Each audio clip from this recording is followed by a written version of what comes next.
Oi, gente boa, tudo bem? E nós estamos de volta e eu não quero perder tempo. Quem está aqui com a gente também é o Henrique Vieira, pastor Henrique Vieira. E oi, meu amigo, tudo bom, querido? Tudo bem, Caio? Um prazer muito grande, assim, de verdade, do meu coração, estar com você nesse momento. Estava ouvindo a reflexão do Salmo 116 e aqui me deliciando com a profundidade e a simplicidade da palavra de Deus. Amém. Que coisa gostosa é ter Sim, você aqui. Se não precisa ninguém perguntar se você é mangueira, porque você está com uma camisa de mangueira, né? Você sabe é verdade. que ontem eu vesti também a camisa que eu ganhei da Mangueira. Aham. Me mandaram uma camisa dessa e me convidaram para participar daquele mesmo evento no último carnaval de fevereiro. Sim, sim. E eu não podia, eu estaria nos Estados Unidos, agradeci o convite e só acompanhei à distância, você lá, firme e Sim, forte. sim, foi uma experiência muito bonita. Eu considerei ali, como nós sabemos, o vento de Deus não se circunscreve aos muros da É, instituição. Então, eu vi ali na proposta da Estação Primeira de Mangueira uma coerência com a ética do Evangelho, assim, simples e direto. Compromisso aham, com os oprimidos, a compaixão, a misericórdia, uma ética muito singela e genuinamente derivada da pessoa de Jesus. Então, eu me senti muito tranquilo. Como você aham. sabe, não fui tão elogiado assim por determinados setores, porém, o mais importante é a paz de espírito diante de Deus e a integridade diante do Evangelho de Jesus, né?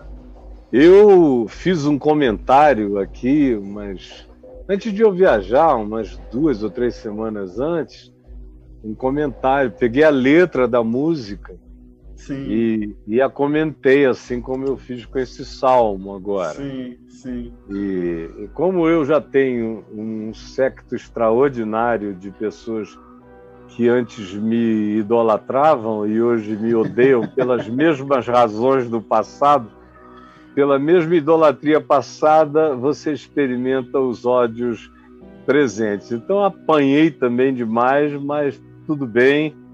A gente brinca aqui, eu e o Braulio.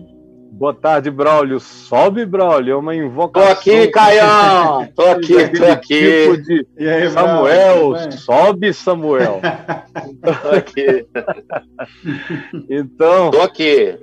pedrada aqui, ó. Eu gosto dessas pedras que vêm com formato de coração. Porque Sim, sempre tem uma chance do cara mudar depois o coração de pedra, virar um coração de carne. Então, essa pedra aqui é uma memória gostosa de que existem pedras com formato de coração, o resto é só o sopro de Deus. Faz isso aqui viver outra vez.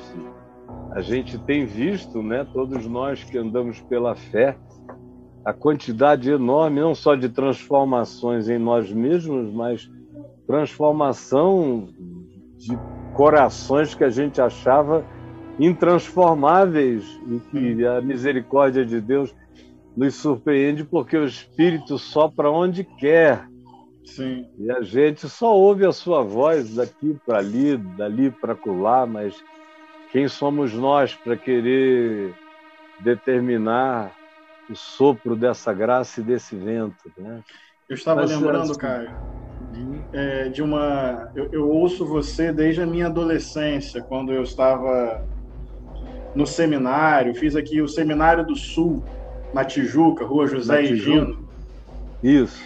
E eu lembro já na minha adolescência, até antes de entrar no seminário, eu ouvia muito e continuo ouvindo as suas mensagens. E tem uma Aham. mensagem que marca muito a minha formação pastoral, o início da minha caminhada, refletindo mais teologicamente. É uma mensagem sua que vê se Uhum. você vai lembrar, porque eu lembro. Não, eu não esqueço de nada. Os meninos da praça Tocamos flauta, vocês não dançaram. Brincamos de enterro, vocês não choraram. Veio João Batista, vocês rejeitaram. Veio Jesus, vocês também rejeitaram. E você falava sobre essa indisponibilidade do coração humano, às vezes, para qualquer manifestação de Deus. Se não cabe naquele formato pré-estabelecido e tantas vezes engessado, o coração já não está mais disponível para as múltiplas formas através das quais Deus se manifesta, seja na dureza mal-humorada, profética, desértica de João Batista, ou na leveza mais popular, pública e leve, inclusiva de Jesus. Mas quando o coração está fechado, nem João, nem Jesus, né? Eu, de vez em quando, para mim, esse é um dos textos favoritos do Novo Testamento, e até por causa da polarização de natureza psicológica, da possibilidade de que a alma humana fique assim, completamente bloqueada, obturada, fechada, para não aceitar nem os polos da manifestação de Deus, a extravagância severa de João, ou aquela graça generosa, esbanjando misericórdia de Jesus. Aí, de vez em quando, o Braulio está aqui comigo há 10 anos, ele sabe que de vez em quando eu digo que esse tipo de estado, quando bota as suas raízes em nós, cara, é uma situação que Jesus disse que é um humor com falta total de humus, de umidade para a semente, de humildade para aceitar o novo, a ensinabilidade do novo. É um estado tão horroroso que Jesus disse, olha, esse humor nem Deus vence. Se vocês ficarem nesse estado, vocês vejam as alternativas divinas manifestaram-se nos seus polos e vocês rejeitaram ambos os polos dessa graça. Então, cuidado para não desenvolver esse humor que se fecha completamente para a graça divina. E a religião empedrada tem uma vocação total, não é? Porque ele estava falando aquilo aos religiosos, aos hiperreligiosos. Tem uma vocação terrível para produzir esse coração de pedra, esse empedramento. O indivíduo acha não é um coração, mas não viu que ele empedrou, e aí já não percebe mais a manifestação de Deus em lugar nenhum. Falando em manifestação de Deus e falando, eu te ouço desde a minha adolescência, você também deve ser do tipo que diz, deveras sou teu servo, filho da tua serva. Então, você tem uma mãe crente atrás, uma avó batista. Deixa eu te falar, a parte da sua reflexão hoje que mais me tocou profundamente foi quando você falou que orações feitas há muito tempo hoje ainda são respondidas por Deus. E você identificou bem, assim. Eu poderia falar que eu sou fruto de uma tradição batista. Eu cresci na primeira igreja batista de Niterói. Só Faninho. que pastor Faninho. Mas eu vou fazer um outro enfoque. Eu vou enfocar menos no caldo da tradição e vou fazer tal qual você fez na sua abordagem do texto. Eu sou fruto da fé de 2 mulheres. Eu vou personificar esse registro que fica melhor para mim. Eu sou fruto da fé da minha mãe, Gláucia, que hoje tem 65 anos, eu acho, 66. É a minha idade. E sou fruto da fé da vovó Ruth, que hoje já contempla face a face Jesus, então está numa situação melhor do que eu e você. Com certeza, né? E a minha avó, Caio, e elas têm uma coisa em comum, que é simplicidade e bondade de coração.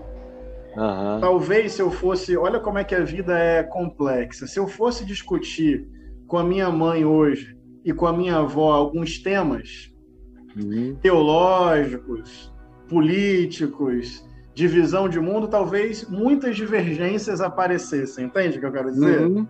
Mas estas divergências, saudáveis e legítimas, porque cada pessoa tem a sua história, a sua construção, essa coisa também de uniformizar, não é? Eu acho que é contra a natureza de Deus, de que abençoa a diversidade, mas mesmo divergindo muito, em vários aspectos da minha mãe e da minha avó, são pessoas que criam sobre mim uma atmosfera de amor. Eu sei que elas dariam a vida por mim. Olha que interessante, entende? Eu lembro da minha avó, com 90 anos de idade, acordando de manhã, se ajoelhando ao lado da cama, e essa foi a imagem que veio na minha cabeça quando você pregou. E todo dia de manhã, a vovó Ruth, uma amiga de Deus, desfrutava de uma intimidade singela com Jesus. Todo dia de manhã ela orava por seus filhos e por seus netos. Então eu sei que ela conversou muito com Deus sobre a minha vida. A teu respeito.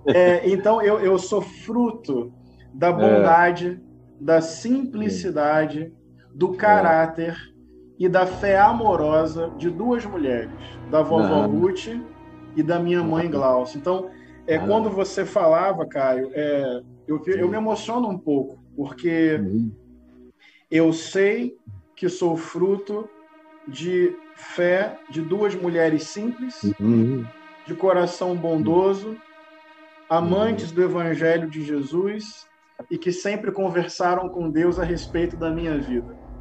E eu lembro que a vovó Ruth, antes de morrer, e aí também tratando um outro tema da sua reflexão do Salmo 116, eu quero um dia chegar nesse estágio, viu, Caio? Porque ela já no hospital, com alguma dificuldade respiratória, ela falava, e até antes de ir para o hospital, é bom dizer isso, ela falava sobre a morte com uma serenidade, com uma tranquilidade, com um acolhimento do ciclo da vida e com uma expectativa muito, muito, muito leve do encontro com Deus. Ela se despediu de maneiras nada fatalistas, entende?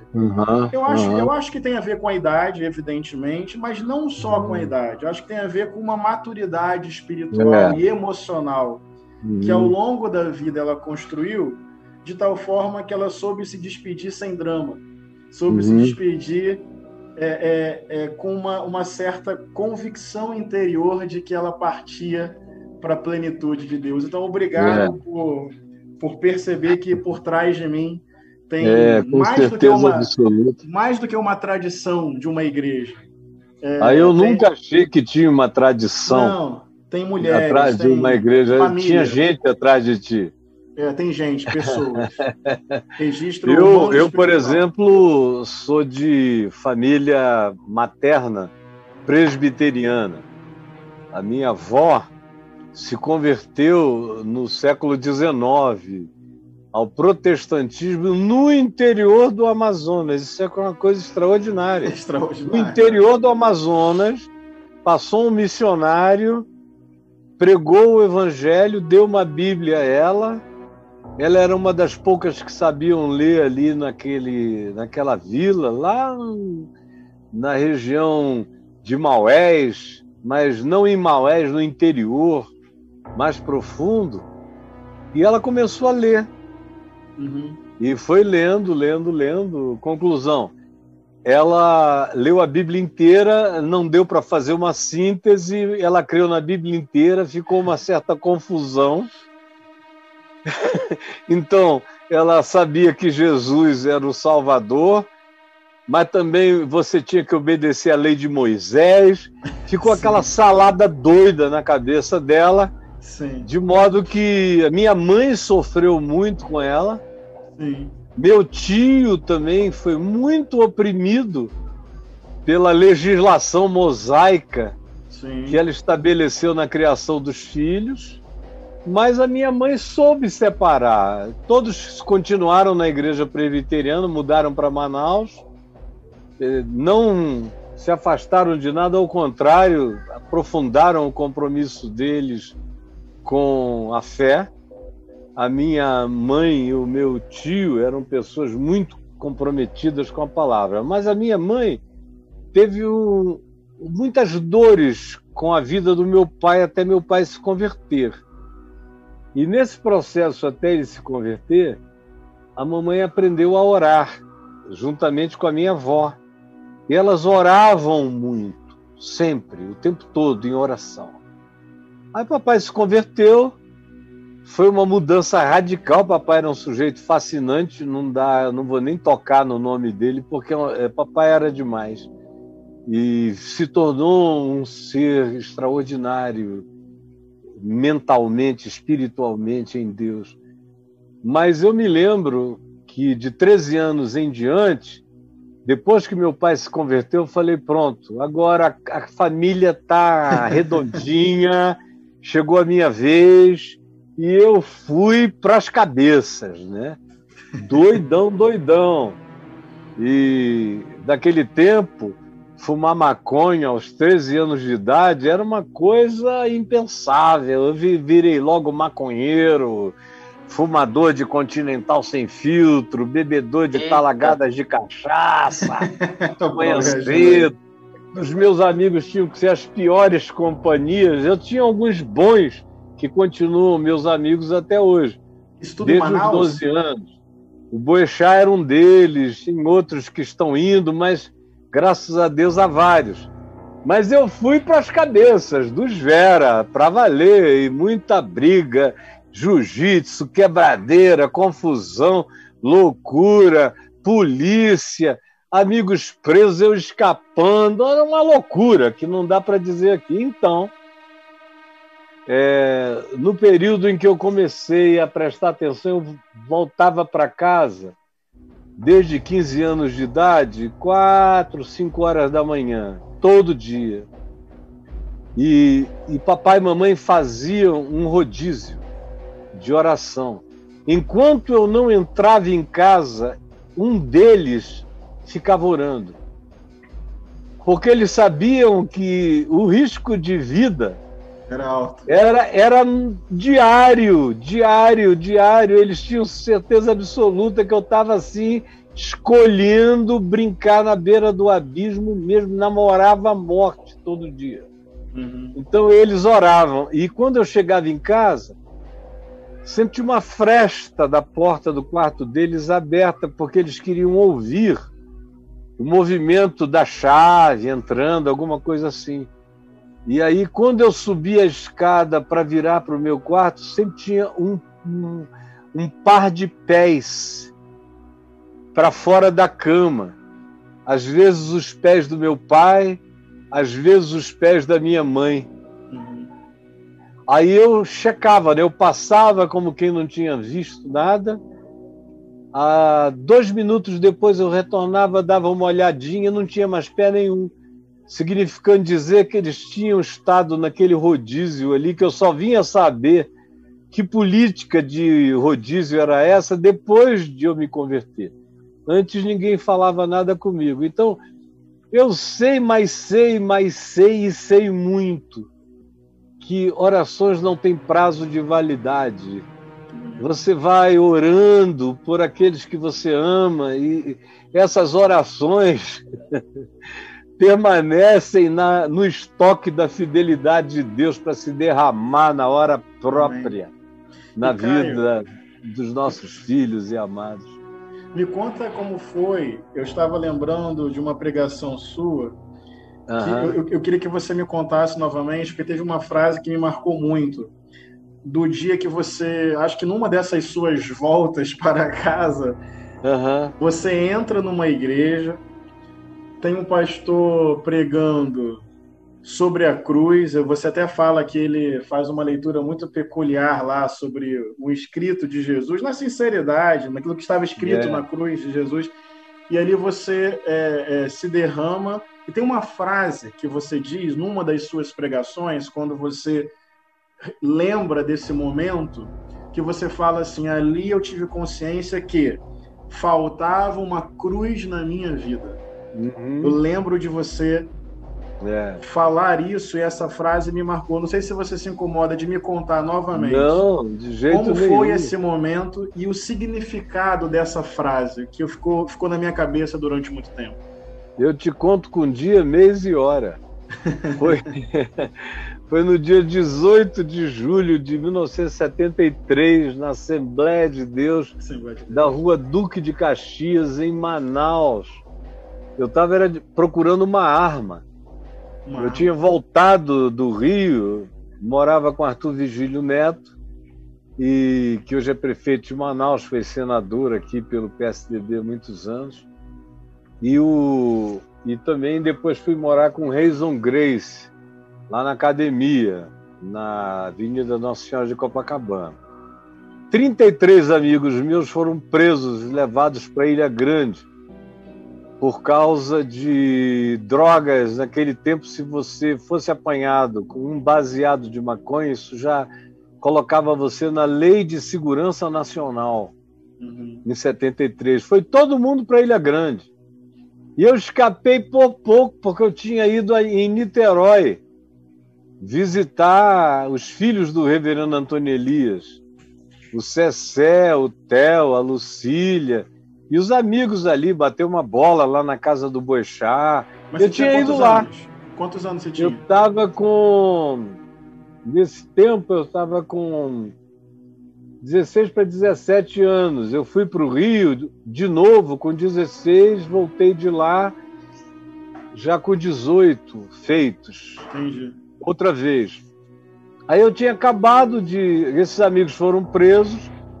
Os meus mais próximos disseram: olha, vai embora, senão eles vão te pegar a qualquer horinha dessa. E não vai ser legal, você não vai sair da Ilha Grande.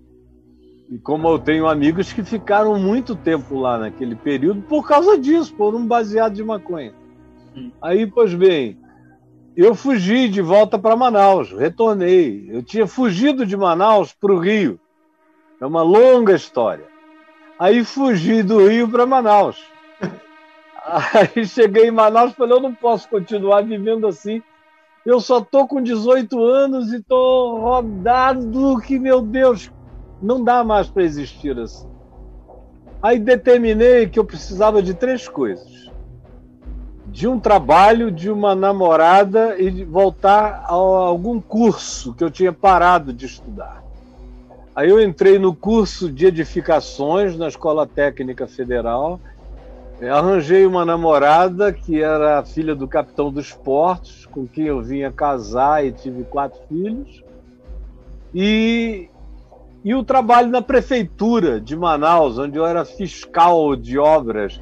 Como eu entrei no curso de edificações da Escola Técnica, eu me qualifiquei para ser fiscal de obras da prefeitura. Então eu estava fazendo as 3 coisas que eu tinha me proposto, e aquela angústia não saía de dentro de mim, aquela angústia e aquela vontade de morrer que já vinha dentro do coração há mais de um ano. Eu ficava em pé lá na casa do Arthur Neto, no prédio, era um triplex. Eu ia para o telhado. Que perigo para eles se eu tivesse conseguido aquilo, né? Ficava em pé lá na laje, com quase metade dos pés para fora, do pé para fora, pedindo a Deus que um vento forte me empurrasse. Coisa de doido mesmo. Então, aquela agonia não tinha cessado. Nesse dia, a agonia estava tão grande, era uma angústia tão profunda. Eu me identifiquei posteriormente, logo a seguir, com Søren Kierkegaard, por várias razões, inclusive pela intimidade com a angústia e com o desespero existenciais. Então, naquele dia o desespero foi muito grande. Eu falei: eu não tenho coragem de acelerar minha moto e explodir contra um muro, porque papai e mamãe não merecem ver aquela cara desfigurada. E eu pensei estranhamente neles. Falei, eu preciso de uma morte menos chocante, menos dramática. Um suicídio. Eu fui procurar uma arma na casa de um amigo, nessa rua Duque de Caxias. A arma estava uns 800 metros adiante. Mas quando eu fiz a curva, tinha tanta gente saindo da Assembleia de Deus, da rua Duque de Caxias, que é a mãe das Assembleias de Deus daquela região, onde o pastor Alcibiades Pereira Vasconcelos era o pastor, e o Samuel Câmara, naquele tempo era um garoto, era o líder do coral de jovens, ele era bem jovenzinho, eu conheci o Samuel, ele devia ter uns 14, 15 anos. Ele era colega da minha irmã.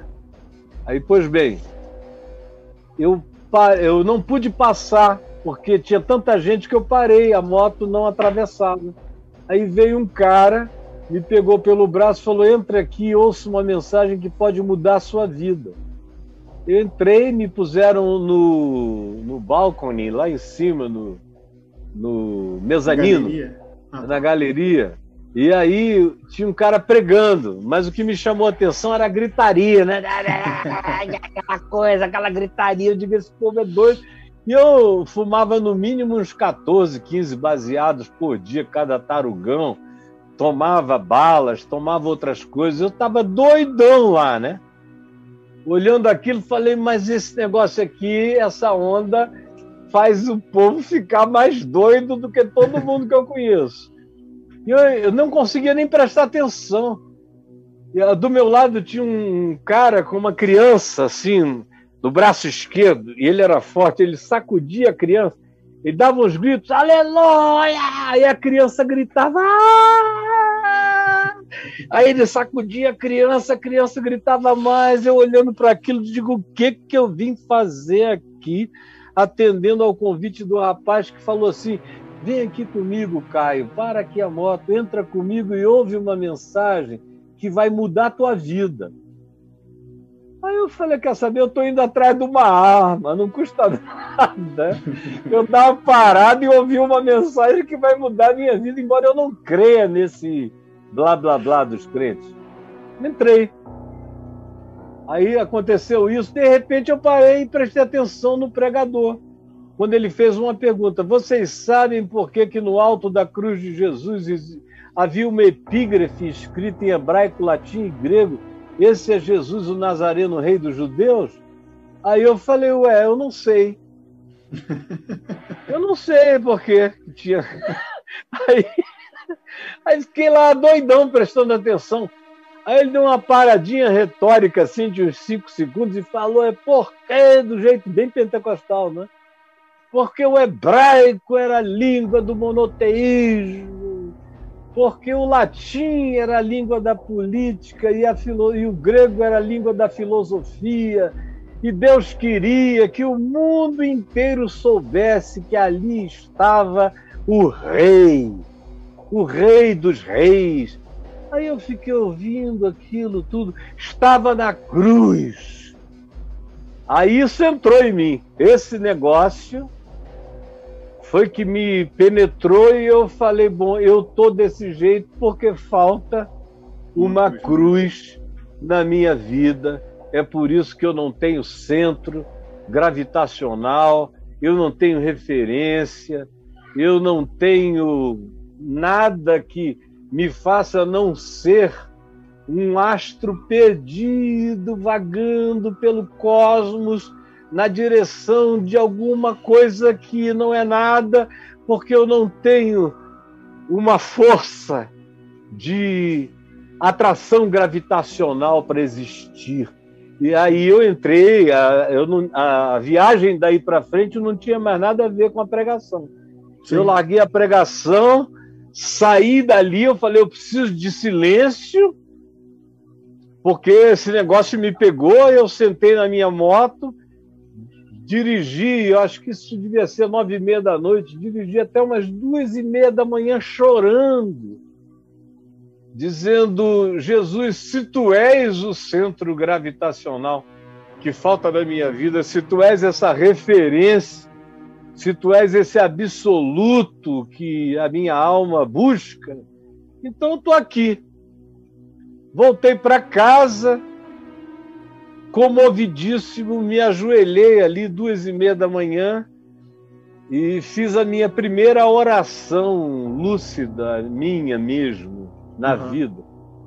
E falei: Jesus, a minha mãe fala toda hora que tu vieste ao mundo buscar e salvar o que se havia perdido.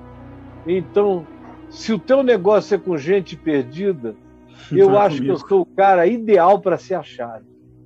Então, por favor, me acha. E dormi até 6 horas, 15 para as 6 da manhã, quando eu fui acordado numa situação muito, muito angustiosa, lúcido, mas sem conseguir me movimentar, todo amarrado. Parecia que uma sucuri tinha me amarrado todo. Eu sentia a constrição daquele negócio, aquela angústia, eu com os olhos arregalados, gritando lancinantemente. Nem socorro eu pedi, era só um grito que o meu pai ouviu, entrou no meu quarto, falou. Papai era manso e suave. Ele falou: eu não gerei filhos para serem habitação de demônios. Eu gerei filhos para serem santuário do Espírito Santo. Aí disse: fica livre, Caio Fábio. E aí aquele negócio passou, saiu tudo. Aí ele falou: vem dormir na minha cama com a sua mãe. Aí eu, aquele homão comprido, estava todo saradão de jiu-jitsu e tal, e bababá, deitei ali no meio deles, eles ficaram, me acolheram, mamãe botou a mão em cima de mim, todo mundo orando, fazendo de conta que era só um carinhozinho nas costas. Eu dormi, acordei meio-dia, certo de que a minha vida tinha mudado. E aí tem um monte de outras coisas que aconteceram ainda no mesmo dia, mas foi essa história que você deve ter me ouvido contar, não apenas numa ocasião, mas em várias delas, porque eu fiquei marcado definitivamente, né? E você? Como foi que você decidiu que o seu caminho era o caminho não só da fé, mas o caminho da proclamação? Pois é, Caio. Interessante ver essa multiforme graça de Deus nas histórias diferentes de vida. Eu nasci, conforme eu falei, num lar evangélico, e a minha primeira referência de encontro com Jesus remonta à minha infância. De verdade. Eu lembro dos cultos no lar, com minha mãe, com minha avó, e ali eu já tive uma percepção de Deus como amor, e desse amor revelado na pessoa de Jesus. Então, eu identifico o início consciente do meu relacionamento com Deus na minha infância. Eu reconheço as limitações de uma compreensão profunda do contexto etário da infância, mas eu não consigo desvincular a minha história com Deus daquele menino que é ensinado ao lado da avó, da mãe, do avô, do pai, dos tios.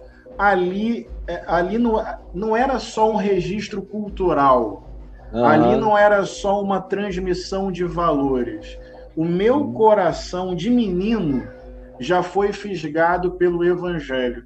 Eu lembro de fazer orações como criança que não eram meras reproduções do que eu ouvia na EBD ou no culto.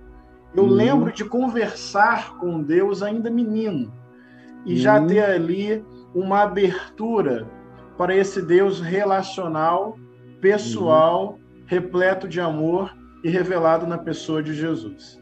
Quando chega na minha adolescência, eu vou chamar de despertar dessa semente. Não vou chamar pelo menos na minha leitura da minha própria história, eu não vou chamar de conversão, porque eu acho que essa conversão, a perspectiva da graça, ela se dá no meu coração infantil mesmo. Mas na minha adolescência, no contexto da primeira igreja, eu tive um despertar. É como se eu tivesse me dado conta da preciosidade que foi semeada no meu coração quando eu era criança. Na verdade, a gente precisa de uma eternidade inteira para se dar conta dessa preciosidade. Agora vemos em parte, ainda conhecemos como um enigma, mas um dia essa totalidade se descortinará.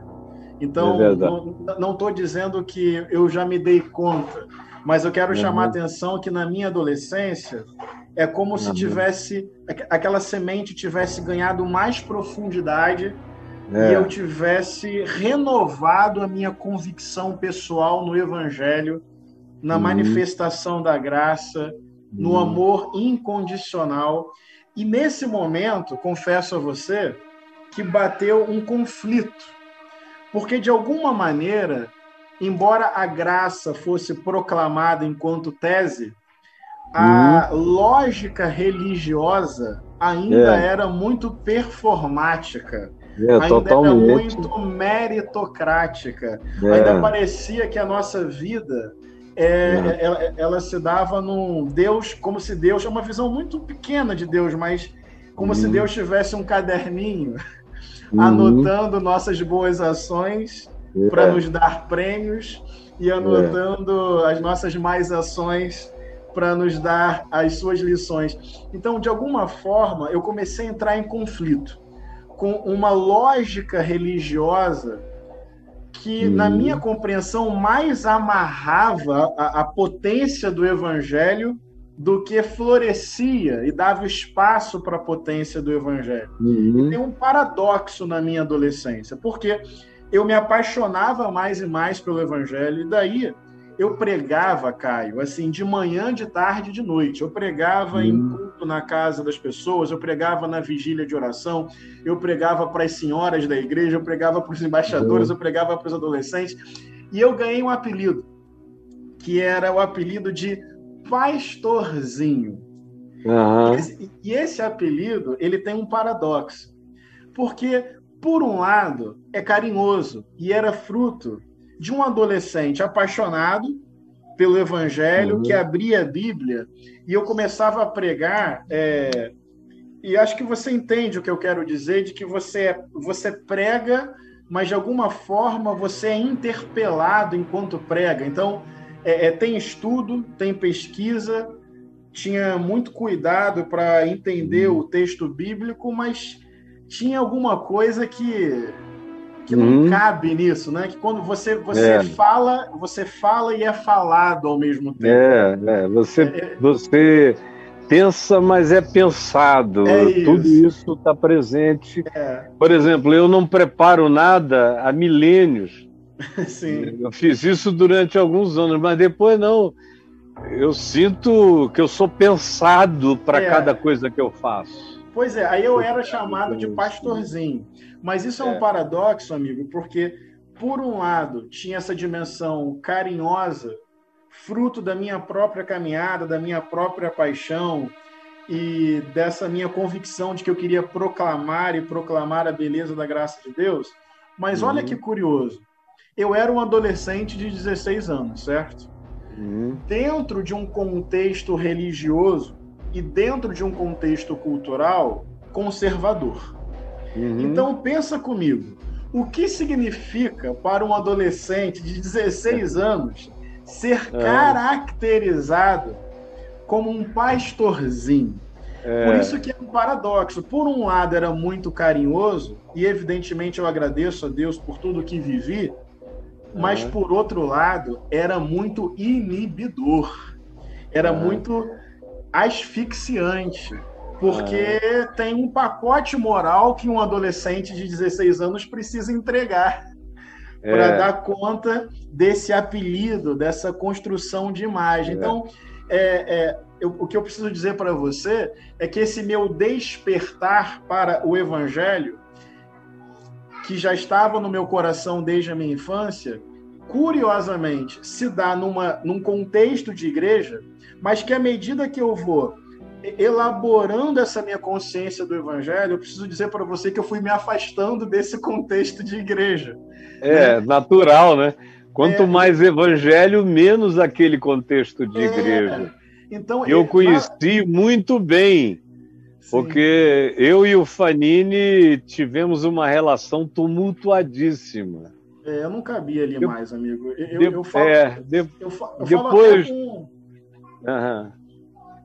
Eu falo, a minha relação hoje com esse passado é uma relação de... Eu não tenho mágoa, entende? Eu entendo a importância na minha vida. Eu tenho amigos e amigas que até hoje, e são as amizades mais preciosas da minha vida, que remontam a esse lugar. Mas eu lembro de uma vez, Caio, que, só para concluir esse raciocínio, que eu fiquei responsável pela plantação de uma igreja, uma congregação da primeira Igreja Batista de Niterói. E essa congregação cresceu, se estruturou e virou a Igreja Batista do Caminho, que é a igreja que eu pastoreio hoje. E que, obviamente, não sobrevive dentro do arcabouço institucional batista, uma igreja independente, enfim. Mas eu lembro da última vez que, ainda como pastor de uma congregação, a congregação já se tornando autônoma, eu fui entregar o último relatório, entendeu? Assim, da igreja, das atividades, aí eu fui lá na secretaria... Relatório pastoral. Aí eu fui lá entregar o relatório e tal, só que era a última vez, por quê? Porque a congregação já havia passado lá pelo tal concílio, já havia se tornado Igreja Batista do Caminho, então eu fui lá, de fato, entregar meu último relatório e seguir meu caminho, de tal forma que eu tinha plena consciência de que aquele era o último momento que eu estaria na igreja da minha infância, da minha adolescência, do início da minha juventude. Então, eu entreguei o relatório, caminhei sozinho até o salão térreo da minha igreja. Nesse salão térreo, 1000 lembranças, 1000 pregações, 1000 ensaios de coral, cultos de jovem, cultos de adolescente, que eu organizava, eu era líder de ministério. Se eu fosse voltar mais no tempo, era o mesmo lugar que os meus pais ensaiavam quando eram jovens. Então tinha toda uma memória afetiva ali. Eu sentei sozinho no salão térreo da primeira Igreja Batista de Niterói num dia de semana, não tinha ninguém lá, não tinha movimento, não tinha nada. Eu parei e ali eu conscientemente orei a Deus num sentimento de paz, de gratidão e de despedida. E aí eu não estava ali julgando a fé, a espiritualidade, os caminhos de quem ficava, entendeu? Mas eu tinha plena consciência de que a minha história com Deus, a minha vocação pastoral, o que o Espírito de Deus me interpelava para eu abraçar a integridade da minha própria fé, não cabia mais ali. Então eu orei, eu agradeci, eu olhei para aquele lugar, lembrei da minha infância, lembrei da minha adolescência e me despedi de tal forma que foi a última vez, de fato, que eu estive na primeira Igreja Batista de Niterói. E é tão curioso que houve uma vez até... Isso não é muito importante, eu quero deixar bem claro que eu não guardo mágoa, mas hoje eu sou uma pessoa que, por exemplo, não poderia pregar lá. Não seria convidado, entendeu o que eu quero dizer? Eu entendi. Mas porque tudo bem. Eu sofri um veto lá a vida inteira. Não, eu estou vetado. Eu não estou entrando em detalhes, mas uma vez aconteceu, né, de que eu ia celebrar uma coisa lá e fui vetado. Mas eu não guardo mágoa, porque eu acho que faz parte da minha formação, faz parte da minha história. Dali tirei amizades preciosíssimas e a semente do evangelho foi plantada no meu coração mesmo. Mas e aí eu não falo com mérito ou querendo me fazer maior, mas a minha paixão, a minha vocação, que passa, conforme você viu, pela Estação Primeira de Mangueira, que passa pelo movimento dos sem-teto, pelo movimento, o jeito que Deus se revelou para mim e a compreensão que eu tenho do evangelho, eu tinha que me despedir, sim. né? E não nunca mais dava ali voltei. dentro, né? Nunca mais Não voltei cabia, não cabia mesmo. Eu falei que com 13 anos eu dei adeus e fui embora porque eu fiquei apavorado com Deus em mim, aos 13 anos. Meu pai se converteu e eu tinha 12 para 13. Foi um fenômeno a conversão dele, o crescimento dele, enfim. Lá na igreja, ele se converteu em casa, se converteu lendo a Bíblia a partir de Jesus, que minha mãe, quando ele foi escondido a um culto lá na Betânia, uma escola dominical, Sim. aí em 60 e pouco, 68, por aí, 60 e alguma coisa. Ele foi lá e foi escondido, nós estávamos lá dentro.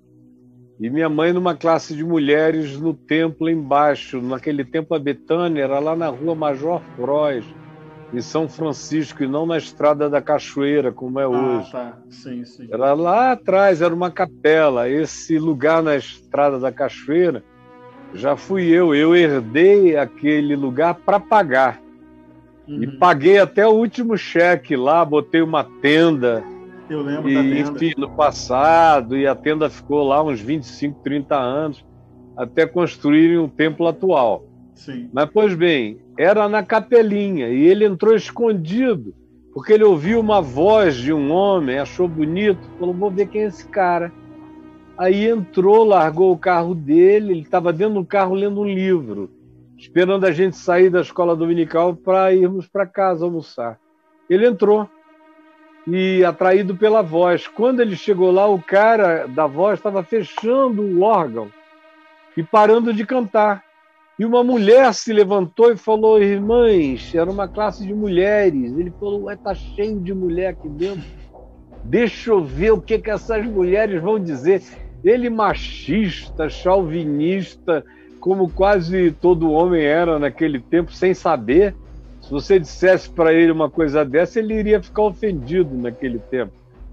Depois é que ele foi compreendendo e foi se limpando daquele machismo disfarçado de humanismo e daquele chauvinismo disfarçado de intelectualidade.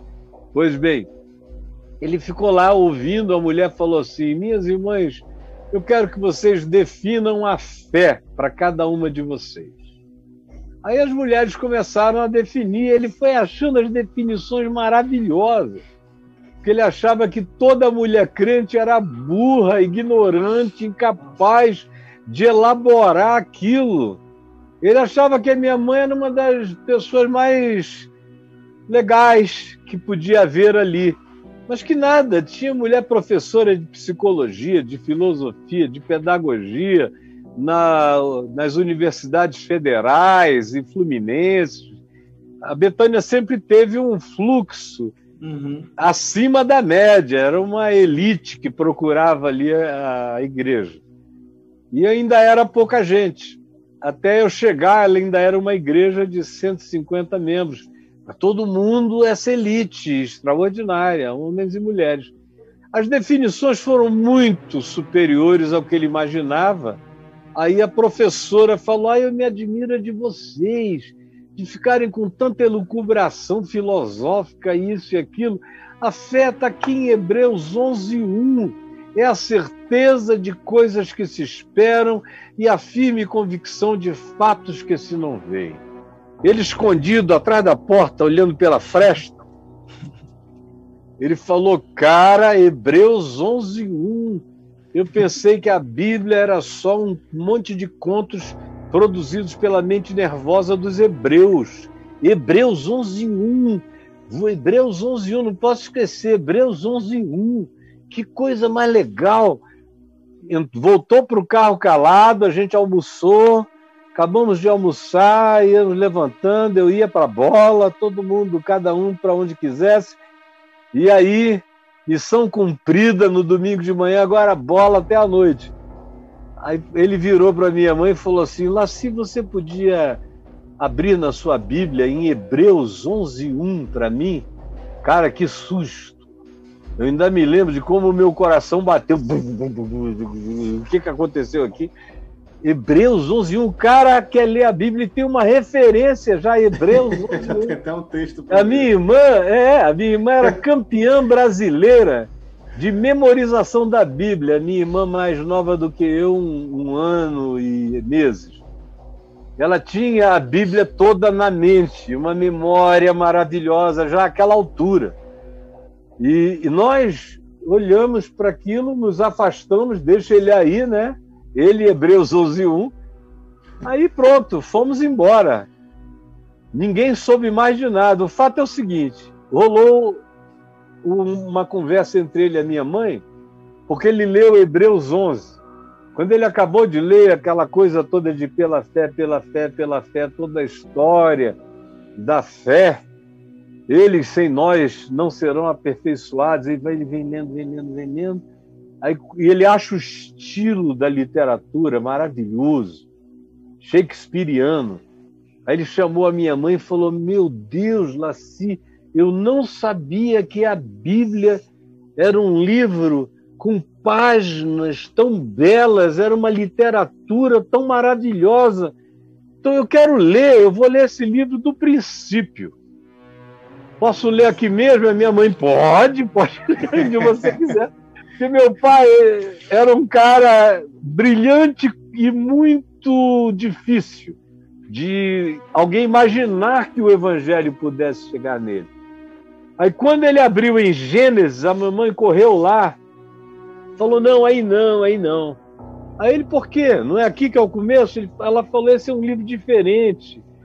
Para a gente entender o começo, a gente precisa compreender o fim. Então abriu em Mateus. Por isso, meu amigo, eu desde sempre, Jesus foi a minha chave hermenêutica. Para a gente entender o começo, tem que compreender primeiro o fim. Leia aqui a partir de Mateus. Ele começou Mateus, Marcos, Lucas, João, no mesmo dia. Quando ele chegou 2h da madrugada, ele estava em João 19. Pela quarta vez, a narrativa da crucificação, da cruz. E aí ele chega ali lendo a quarta narrativa em João, ele não consegue nem terminar de ler, ele se ajoelha na cozinha da nossa casa, aos prantos. Papai era um cara inchorável, impossível de ser comovido pelo choro, ainda mais um choro desse. Aí ele aos prantos, dizia, Jesus me perdoa, não foram eles, fui eu quem te matou, não foram os judeus nem os romanos, aquilo foi uma circunstância. Pois eu te matei, eu te mato todo dia, fui eu. O cara compreendeu um negócio que tem cristão que vive a vida inteira e não entende nunca. A solidariedade de Deus com a gente na cruz e a nossa solidariedade com Deus na cruz. Sim. E ele discerniu isso, fui eu. E aí, me perdoa. Ele tinha deixado para trás, no golpe militar que o atingiu, ele deixou 8 inimigos, foi levado a inquérito militar, ele estava cheio de ódio, estava andando armado, dizia que se encontrasse com os caras na rua em Copacabana, queimava todo mundo, não sei o que e tal, estava ruim a coisa. E aí, de repente, ele está ali pedindo perdão a Deus, me perdoa, Jesus. E ele disse que estrondava dentro dele uma voz que dizia, e tu perdoas os teus inimigos?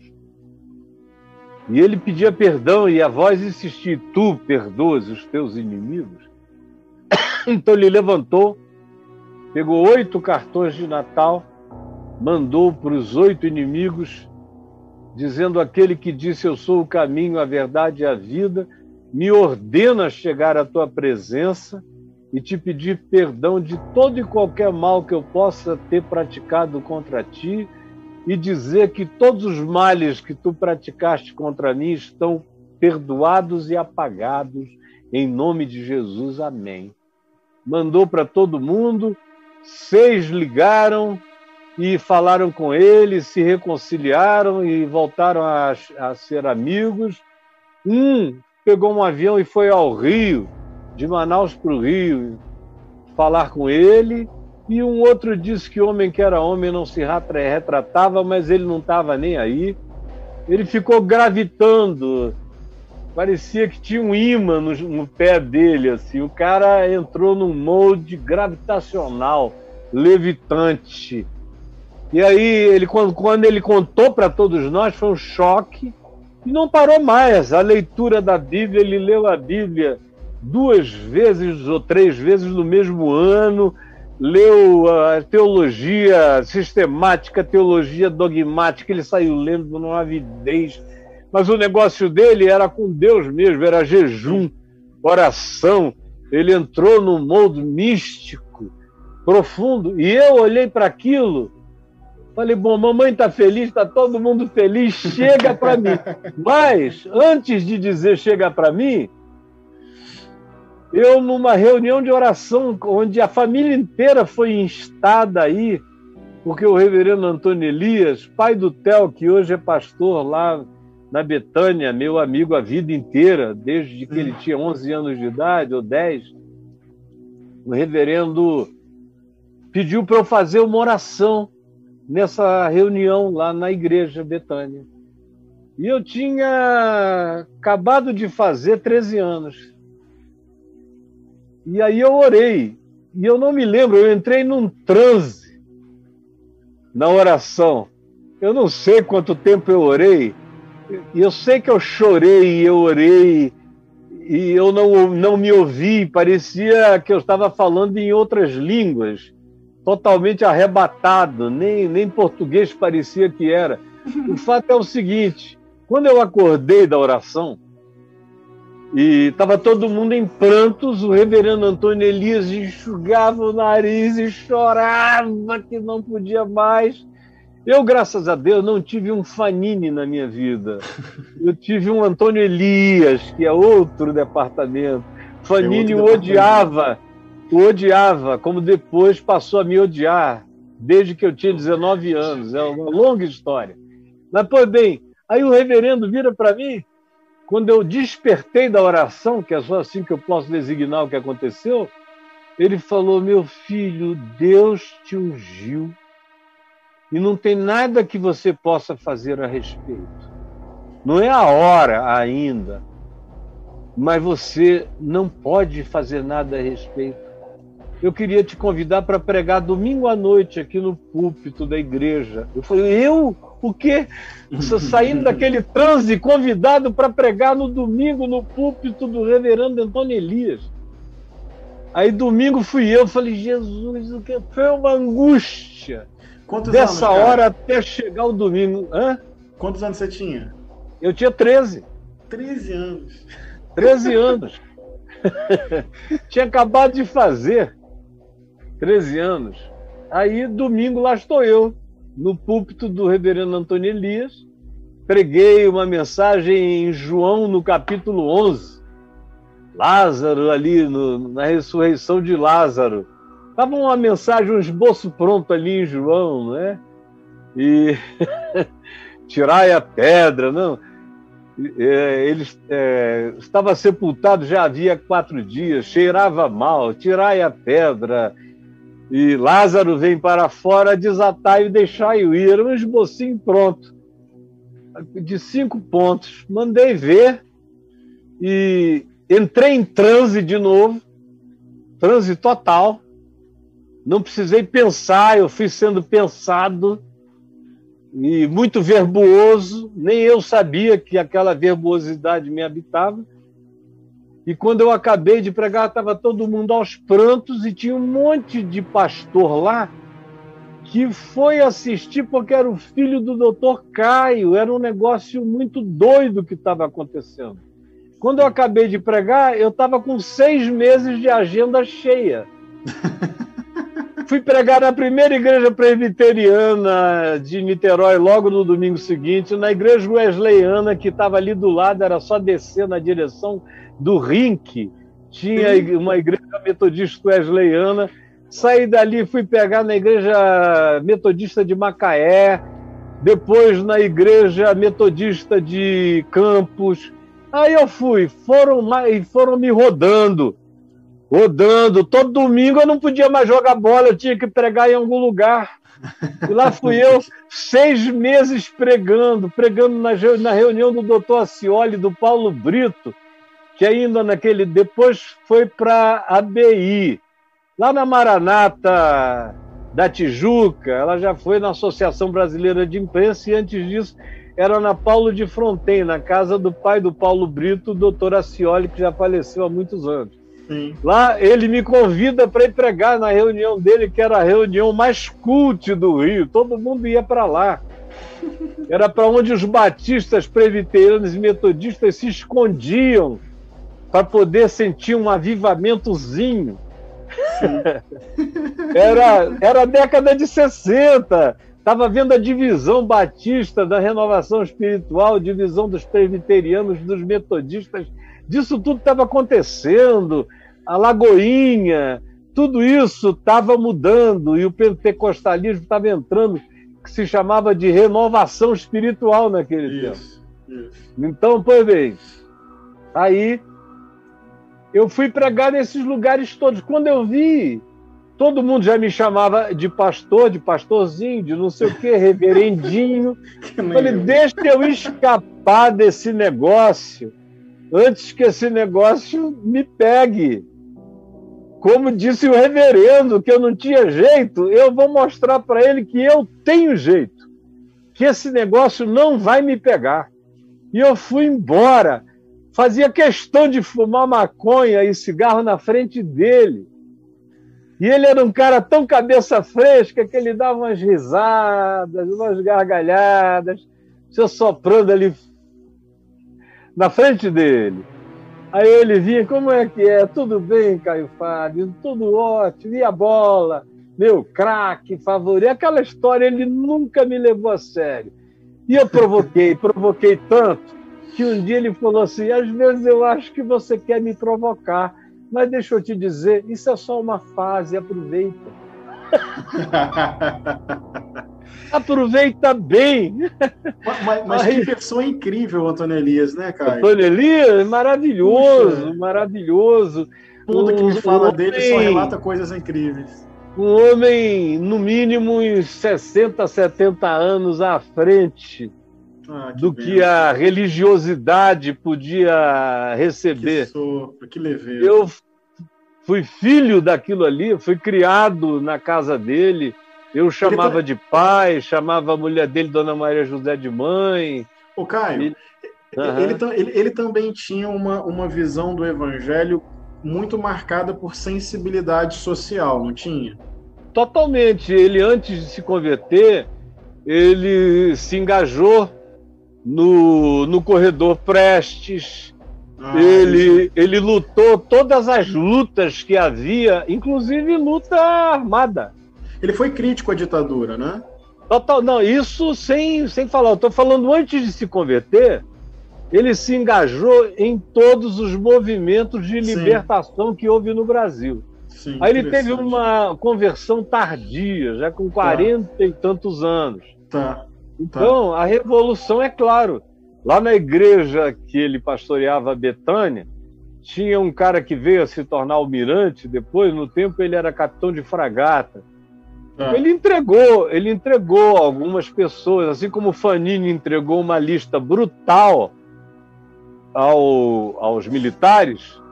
Esse capitão de fragata, que era membro da Betânia, entregou várias pessoas, inclusive o Rubens César Fernandes. Verdade.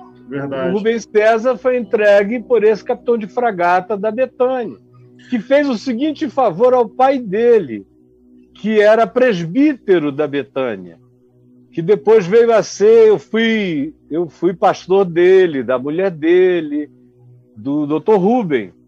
Então, ele fez o seguinte favor, o Dr. Rubem ligou para ele dizendo, olha, eu acabei de entregar o nome do teu filho aos militares e diz para ele correr, senão ele vai ser preso. Eu pedi 6 horas de vantagem para ele, diz para ele correr. Como o Dr. Rubem tinha dinheiro, foi ajudando o Rubens César. Mas o Rubens César era só um jovem, fazia uns protestozinhos ali no centro acadêmico, tudo bobagem, não tinha nada. Não era como o Alfredo Sirquis, meu amigo querido, que faleceu há 2 meses, que estava ali engajado com gaveira, sequestro e outras coisas mais. Não, ele não tinha nada a ver com isso. Tanto é que não tinha a ver, que sabe onde é que ele foi se esconder dos militares? Aqui na guerrilha do Araguaia. Do Araguaia. Quando ele viu, ele estava no meio do pior conflito. Falou, cara, eu sou muito burro e alienado mesmo. Aí conseguiu fugir, escapar aqui da guerrilha e do que estava acontecendo. Fugiu para o Rio ou para São Paulo, eu não me lembro mais. De lá os pais conseguiram embarcá-lo para a Polônia. Uau! Onde ele morou 8 anos, casou com uma polonesa, depois saiu de lá e foi para os Estados Unidos estudar em Colômbia. Com alguns anos nos Estados Unidos, voltou para dar aula na Unicamp. Da Unicamp retornou para o Rio e Niterói e fundou o ISER, o Instituto de Pesquisa da Religião. Isso. Então o Rubem é meu irmãozão também da vida inteira, né? Mas o Antônio Elias, esse tempo todo, era pastor daquela presbiteriana lá de Niterói, que eu conheço, na Cachoeira? Betânia, isso, que era ali na Rua Major Frois, no centro de São Francisco. Era um negócio tão interessante, porque o templo, a capela estava aqui, e a casa do reverendo estava a uns 80 metros de lá no máximo. Você andava mais um pouquinho, virava a esquina, estava a casa do Boechat. Você andava mais você ia encontrando todo mundo. E tinha uma reunião de bola aos domingos à tarde no campinho da casa do Boechat. E eu bati uma bola muito legal. O Boechat, quando me viu jogando bola a primeira vez, ele falou, nunca mais você joga bola em nenhum outro time a não ser no meu. E eu era obrigado a ir todo domingo jogar bola lá na casa dele, e a gente foi ficando amigo.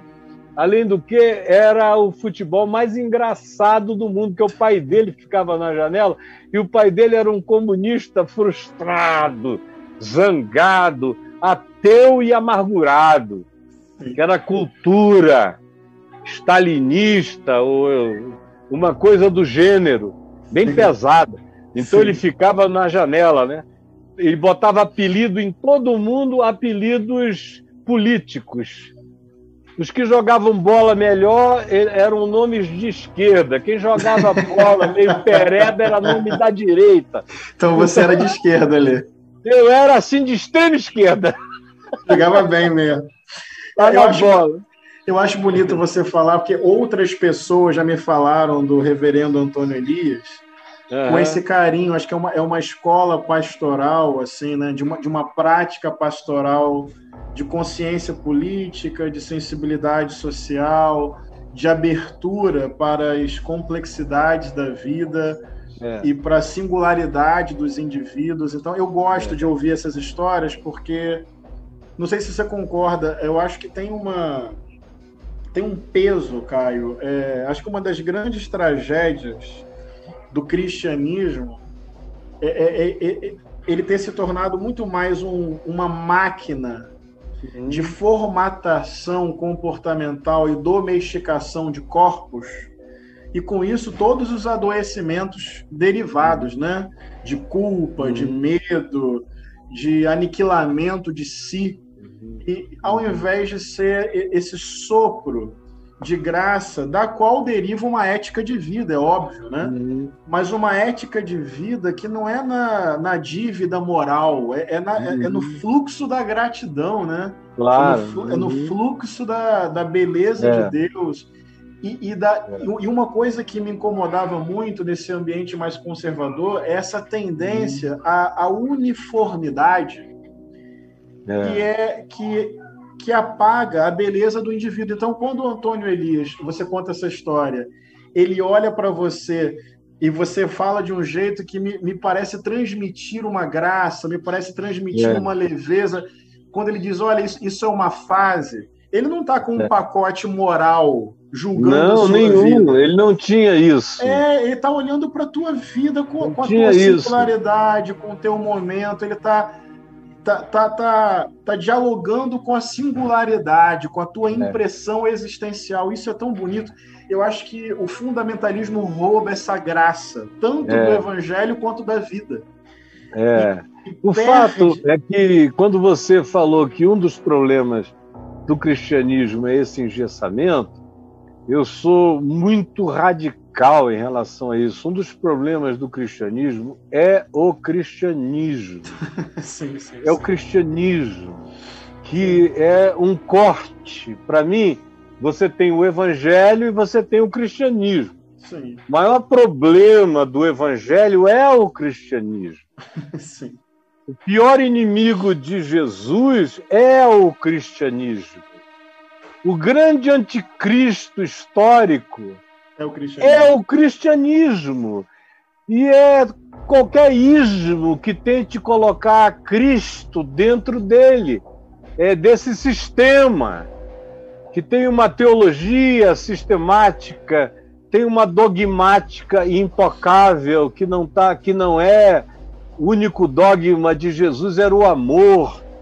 Um novo mandamento eu vos dou, que vos ameis. O único dogma de Jesus é o amor, o resto é circunferência. Mas às vezes parece insuportável viver sob tamanha liberdade, né, cara? E sob tamanha lucidez. Sim, porque você é maravilhoso, né? É o mesmo que diz, foi para a liberdade que Cristo os libertou. Sim. 10 versículos abaixo diz, mas olha, não aproveitem disso para dar ocasião à libertinagem. Sim. Então tudo é lucidez, tudo é consciência. Discernimento. E ele era assim, ensinou, meu pai assim, me ensinou assim. E eu talvez tenha sido provavelmente o mais extravagante de todos os filhos dele, mas ele sempre teve grande alegria na minha coragem de ser. Legal. E de botar a cara para fora, e de apanhar, e de enfrentar, e de não ter medo. E ele muitas vezes me disse, puxa vida, eu nunca pensei que eu fosse ver algumas das minhas manifestações e consciências de fé que eu nunca pude expressar, ganharem uma dimensão tão explícita, tão clara, como eu vejo você praticar. E aí, vários outros também vieram. Eu tenho consciência de que a minha vida afetou a vida de milhares, não de pessoas para fora apenas, mas dentro do ambiente pastoral, de todas as denominações, de todos os grupos. E ele tinha muita alegria de se sentir nessa extensão, de se sentir nessa continuidade. E eu sempre fiz questão de dizer que eu era uma extensão da liberdade de consciência que eu tinha recebido do reverendo Antônio Elias. Amém por isso. Não só na minha adolescência, mas eu tinha aprendido essa liberdade, essa oxigenação para o resto da minha vida. Eu vi como ele tratou os filhos dele. Só tinha um filho dele crente, que era o Theo. O Theo era pastorzinho desde 9 anos de idade, porque ele era fielzinho, ele não pregava, ele não conseguia nem abrir a boca, ele era tímido pra caramba, e em público, muito mais tímido. De certa forma, fui eu que tirei a pregação do Theo no tranco. Sim. Mas ele era muito tímido. E os outros eram muito doidos. O Lúcio, mais velho, malucão. A Lucília, meu Deus, era muito doida, muito pó, muita loucura, muito desvairamento, enfim. E o Cessé era uma figura conhecida em Niterói, doidão para lá e para cá, não sei o que e tal. A igreja, presbíteros, queriam que ele disciplinasse os filhos, tomasse alguma providência. Ele falou, olha, deixa eu dizer uma coisa, eu estava lá como menino. Eu fiquei curioso para ver qual seria a atitude dele. Ele falou, olha, se vocês... Tem gente aqui dizendo que eu sou muito liberal com os meus filhos.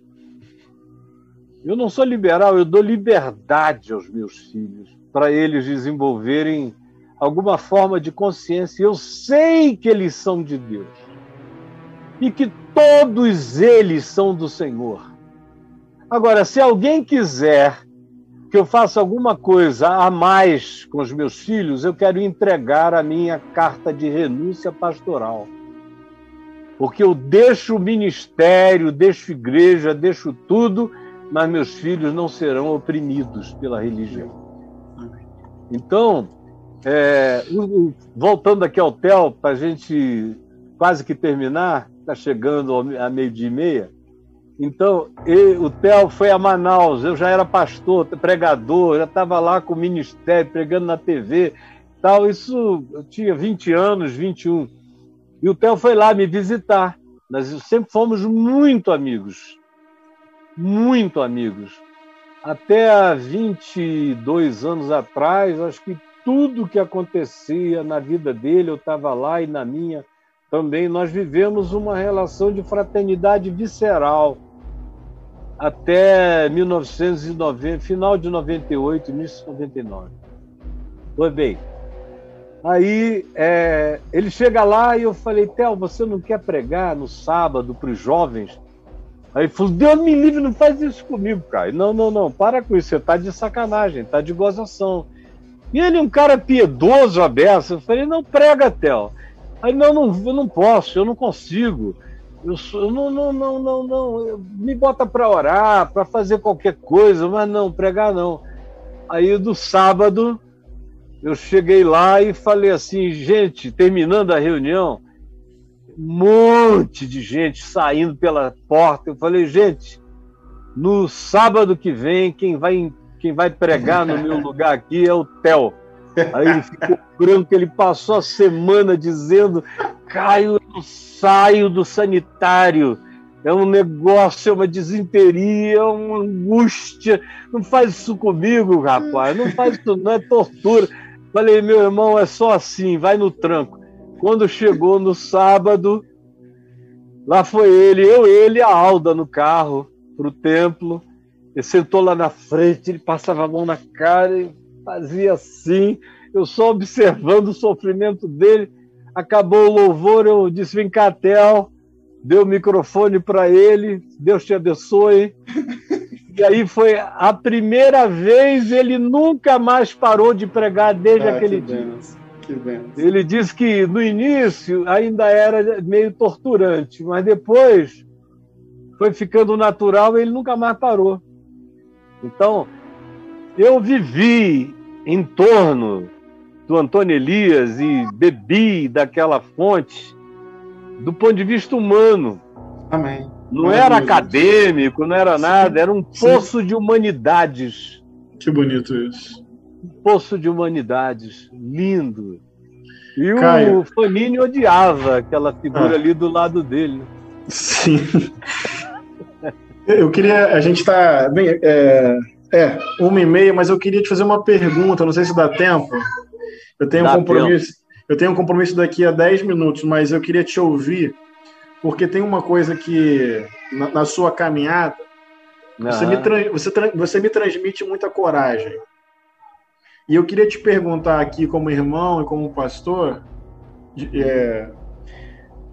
são duas perguntas, na verdade. Uma é, se o medo é um sentimento que aparece na tua vida, e se aparece com relação a quê?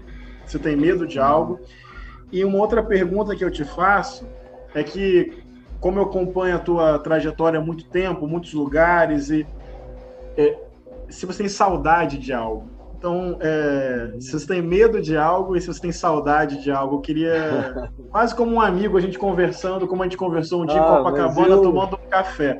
Eu estou nessa liberdade aqui com você de um bate-papo mesmo.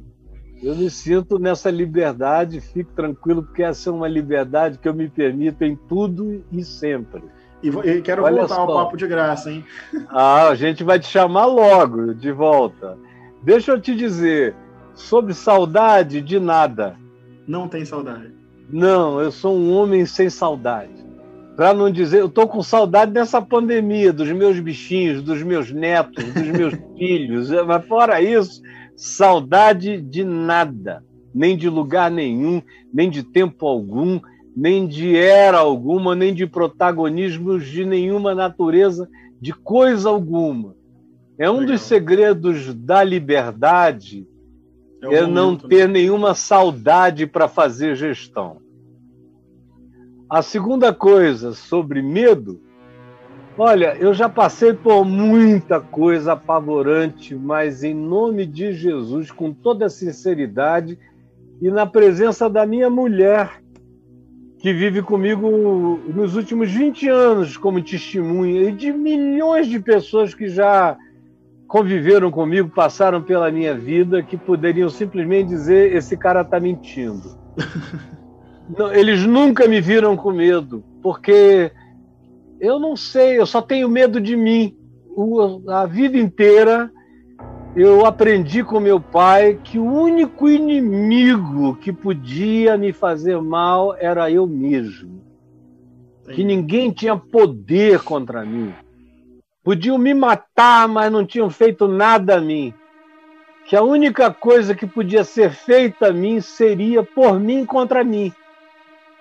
Então, uma vez que você realmente tem essa consciência estabelecida, não tem medo de mais nada. E não tem medo da vida e não tem medo da morte, não tem medo. E a fidelidade de Deus é presente sempre, e em relação a ela eu estou seguro eternamente, não tenho dúvidas a respeito disso. Mas há 3 anos atrás chegou um carro da Federal aqui em casa. Geralmente o pessoal tem medo, né?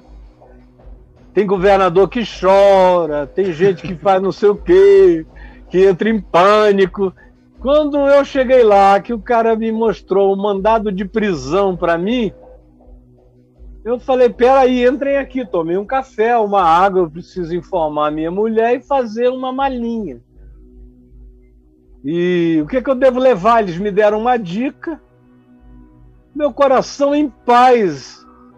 A Adriana e a Juliana, naturalmente, minha filha caçula e minha mulher que estavam aqui na hora, claro, ficaram espavoridas. Mas o meu coração estava em paz e nunca temeu. E eu falei para eles, olha, se isso aqui, que é uma coisa patética, aconteceu, é uma missão linda que Deus tem para mim lá, a começar de vocês aqui. Eu entrei no carro, aí o cara começou, o que estava ao lado, com mandado de prisão, me dizer, olha, minha família toda é sua filha na fé, eu hoje de manhã te ouvi, eu te ouço todo dia, e começou a chorar. Foi assim, na Polícia Federal, na Superintendência, o que veio de filhos na fé, de tudo que é lado, ninguém queria me prender. No ML, ninguém queria que eu tirasse a roupa. Na carceragem da Papuda, só tinha filho na fé. O cara não queria puxar a grade, eu tive que me prender. Quando eu virei para trás, estava o Luiz Estevão, assim, me olhando, dizendo, reverendo Caio Fábio, o que trouxe o senhor até aqui? Eu falei, Deus, meu irmão, Deus, eu estou aqui por causa de Deus, eu estou aqui por causa de vocês, eu estou aqui pelo tempo que o Senhor Jesus quiser, e é pouco e é curto, mas foi Deus que me trouxe aqui. E nada, não teve nada, eu não conheço nada, eu já sepultei filho, já sepultei gente amada, já vivi o dossiê Caimã. O dossiê Caimã me deu o medo pelos meus filhos. Foi o medo que eu experimentei, foi deles. O que vai acontecer com eles? Sim, sim. Especialmente num determinado dia, na Flórida, quando um cara que se dizia representante da máfia italiana em Nova York dizia que eles é que tinham posse do chamado dossiê Caimã, Falou, ó, tem um amigo teu lá no Brasil, aí aludiu ao Ricardo Boechat, dizendo que quem sabe desse dossiê Caimã é um tal de James Deegan, ou Jamil Degan. E era o próprio James Deegan me chamando e dizendo, a minha mulher está chorando, tem um tal de Cabrini acampado na porta da minha casa em Nova York, com a TV Globo toda aqui, minha mulher está clamando, chorando, desesperada, se ela derramar mais uma lágrima. Aí ele falou, eu sei onde o seu filho Lucas estuda, em Boca Raton, onde sua filha Juliana estuda. Naquele dia, naquela hora, foi uma vez que eu senti até o tutano do meu ser, aquele medo. Entrei no carro, pedi para o meu amigo Robin Glass dirigir de volta para casa, eu estava em Miami, dirigi para Boca, eu fui calado até lá e chegamos lá e ele me convidou para a gente entrar no mar nus. Tiramos a roupa e entramos pelados naquele mar caribenho ali de Boca Raton e eu saí nadando até onde eu podia, virei para cima, olhando as estrelas e, rapaz, tem que ter mística para entender. Eu ouvi aquela voz dentro de mim, você está vendo essas estrelas? A maioria delas não existe mais, mas você ainda está vendo a luz delas chegando até aqui, e elas não são mais. Você agora está com medo do que você ouviu, mas eu quero te dizer que isso não existe mais, não é. Não fica com medo, porque isso não é. E eu virei dali, vim no crawl até a praia, me sacudi e falei, pronto. Passou e agora é crer e seguir, vou apanhar até não poder mais, mas não tem problema. O mal quem podia fazer a mim mesmo era eu. Meu queridão, que honra te receber aqui. Honra enorme, irmão. Estamos juntos na fé em Cristo, no amor pelo Evangelho, pela humanidade, na esperança do reino. E amém. Vamos manter contato e comunhão. Você é uma pessoa muito importante para mim, viu? Amém, meu querido. E você, para todos nós. Que Deus te abençoe, Henrique. Amém. Amém. Dá um beijo na tua mulher, dá um beijo na Maria, não é? Isso. A Maria, ela deve estar lépida, correndo de lá para cá, daqui para lá. Exatamente assim. Amém. Dá um beijo nessa gostosa e Deus te abençoe e vai para o teu compromisso. Deus te abençoe, Caio. Eu te acompanho sempre. Obrigado. Continue, me dá prazer saber disso.